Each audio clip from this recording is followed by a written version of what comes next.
Ito na yung shipment namin, dumating na.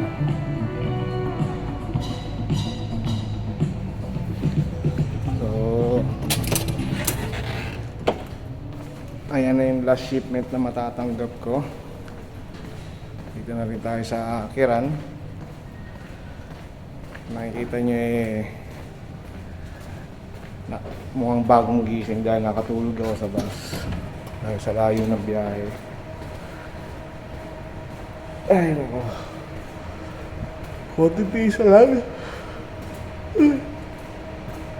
Okay ba ito? Hindi ba bawal ito? Hindi. Hindi bawal ito kumain? Hindi, kain na tayo. So, si Aris, isa, akal si Aris. Hindi. Yan. So, alam po mga kabayan, mga katropa dyan, kakain mo tayo ng pandesal dyan. May nakita pa akong bakulaw ang puta. So, ito yung pinakamalakas natin na pambato. Si Nick. Si GR on the house.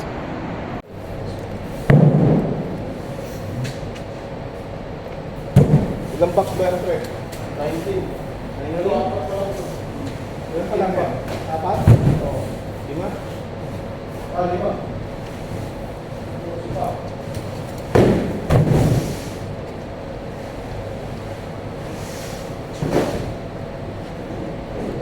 Magkape muna tayo? Ha?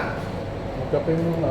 So yun na nga mga idol, nagaya magkape si Milito dahil wala pa kaming almusal.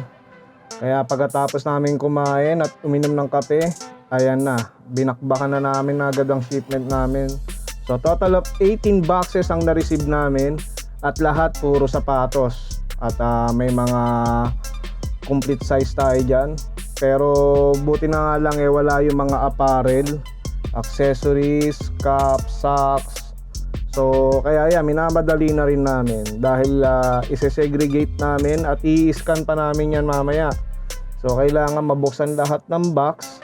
Ganito lagi ang shipment namin kapag dumara. Dapat 3 kami ng amo ko, pero dahil nga konti lang yung dumating na shipment, kaya mas pinili niya na lang mag-off. Kaya yan, pinapaspasan namin dahil ayaw namin abutan ng opening hours ng mall at meron pang mga nakalagay na box sa loob kasi magmumulta kami doon, lalo na dito sa Kuwait ay napakahigpit ng mga security guard dito, no? Kaya kahit antok na antok kami ni Milito, pero kung ganito kadami yung i-receive namin na shipment, talagang magigising kami. So mamaya pag break na lang namin, doon na lang kami makakapagpahinga ulit na maayos kasi kailangan talaga namin asikasuhin to. At sana kumpleto yung mga bilang ng mga item, no? Kasi baka mamaya kulang o sobra, hindi namin agad marireceive yan. Kailangan namin i-email sa warehouse para maging okay ang lahat at walang problema. Kasi baka mamaya masabon na naman kami ng amo namin, pandilatan kami ng mata.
So pupunta tayo dito sa Tuja.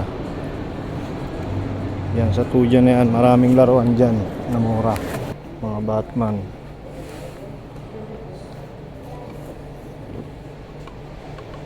Ganda. 5 dinar pang regalo. Pambata. Oh, meron pang Bumblebee. Dating 14,950. Ngayon 5 dinar na lang. Optimus Prime. Dating 17 dinar.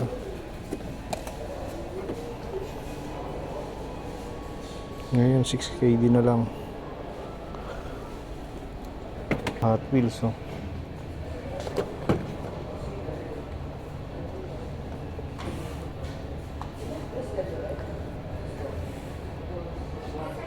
Dating 7,950.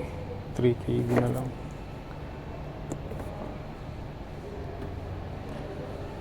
Ito lang ang maganda-gandang sale nila.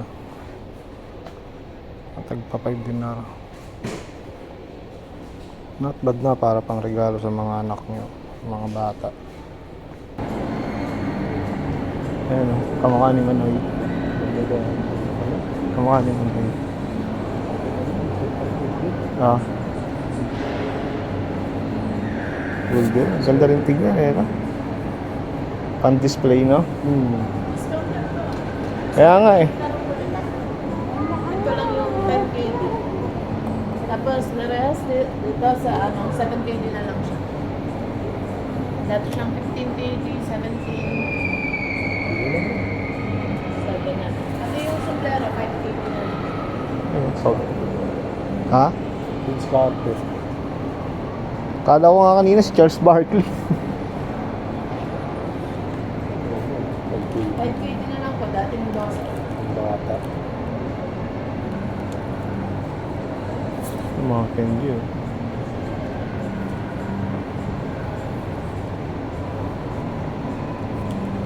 Tsaka Pepsi.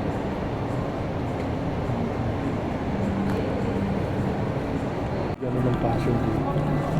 Dapat ang nilagay nila dito, yung mga palaruan na malalaki. Yes. Basketball po. Nambuburaot kami ni Milito dito. Bango, no? Tangin na, Aqua Blue. Blue. So at least bago tayo makali sa kumpanya eh, may binigay na sapatos sa akin para sa asawa ko. Damage siya pero maliit na bagay. At least may nakuha tayong remembrance